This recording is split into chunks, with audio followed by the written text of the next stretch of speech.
अस्सलामुअलैकुम जी, कैसे हैं आप लोग सब? I hope you are doing very very well. सबकी ईद बहुत अच्छे तरीके से गुज़री होगी और सब ने बहुत इन्जॉय किया होगा।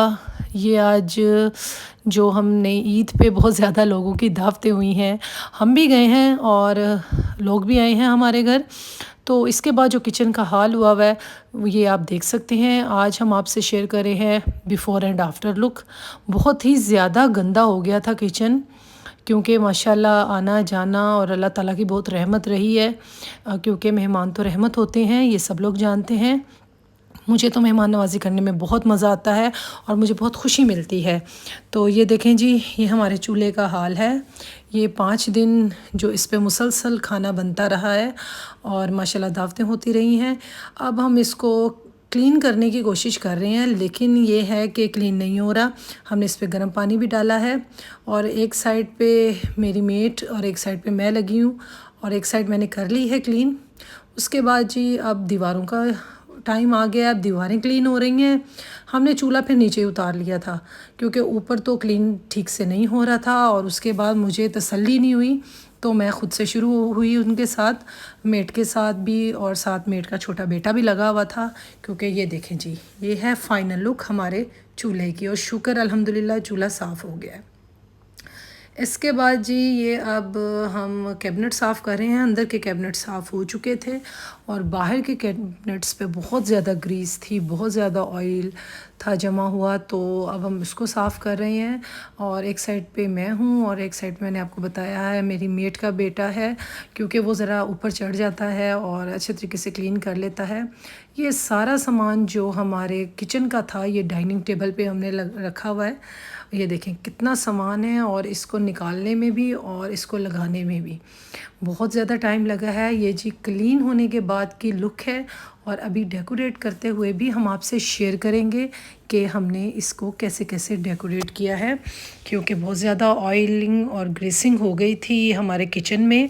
और आपने मेरे किचन के लोगों से ही चेक किया होगा कि आई लव कुकिंग, मुझे कुकिंग करना और मुझे किचन से, घर के हर कोने से ही प्यार होता है एक हाउसवाइफ को, बट मुझे मेरे किचन से बहुत ज़्यादा प्यार है।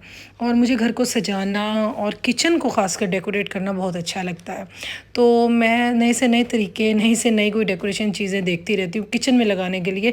मेरी बेटियाँ भी कहती हैं कि मम्मा आप ये क्या करते रहते हैं, आप हर वक्त किचन के लिए कुछ ना कुछ परचेज़ करते रहते हैं और किचन को ही डेकोरेट करते रहते हैं। मैंने कहा बस ये मुझे इससे खुशी मिलती है और मुझे अच्छा लगता है बहुत ज़्यादा कि जब मैं कुकिंग करती हूँ किचन में, तो मेरा जो किचन है वो बहुत खूबसूरत लगे और मुझे भी बहुत अच्छा रिलैक्स फ़ील होता है।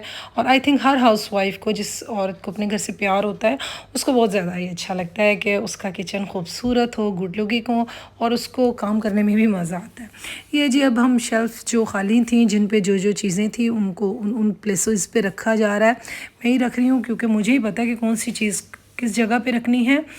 तो ये सारी चीज़ें अब अपनी जगह पे लगाई जा रही हैं। अब यकीन माने इतनी थकावट हो गई थी, कुछ ज़ाहिर है ईद के दिनों में हम दावतों में इतने ज़्यादा बिज़ी थे, और उसके बाद जी फिर किचन के ख़्याल आ गया है कि मैंने कहा किचन को क्लीन किया जाए, क्योंकि जब तक किचन अच्छे तरीके से साफ़ नहीं होता मुझे इसमें खाना बनाने का बिल्कुल मज़ा नहीं आता।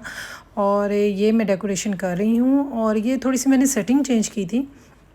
ये कोना खाली था, तो यहाँ मैंने 2 चेयर्स एंड 1 टेबल ला के रखा है।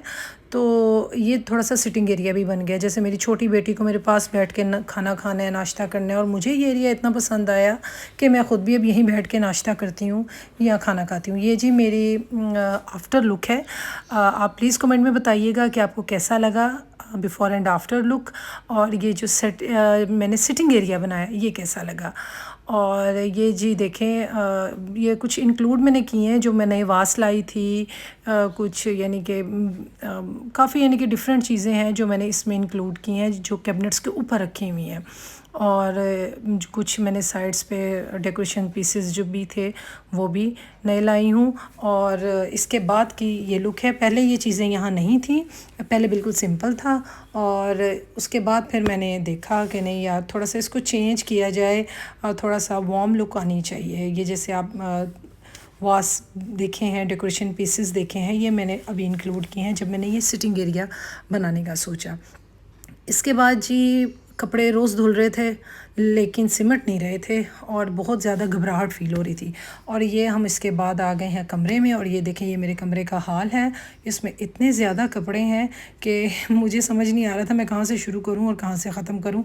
फिर मेरे बच्चे यानी कि मेरी बेटियाँ साथ लगीं और मेड जा चुकी थी और थकावट भी बहुत हो गई थी, लेकिन मैंने कहा एक दफ़ा बस जो काम कर रहे हैं ना तो उसको ख़त्म ही करें, तो उसके बाद ही रेस्ट करेंगे। ओके जी, थैंक्स फॉर वाचिंग। प्लीज़ बताइएगा आपको व्लॉग कैसा लगा और अल्लाह हाफ़िज़, अपना ख़याल रखिएगा।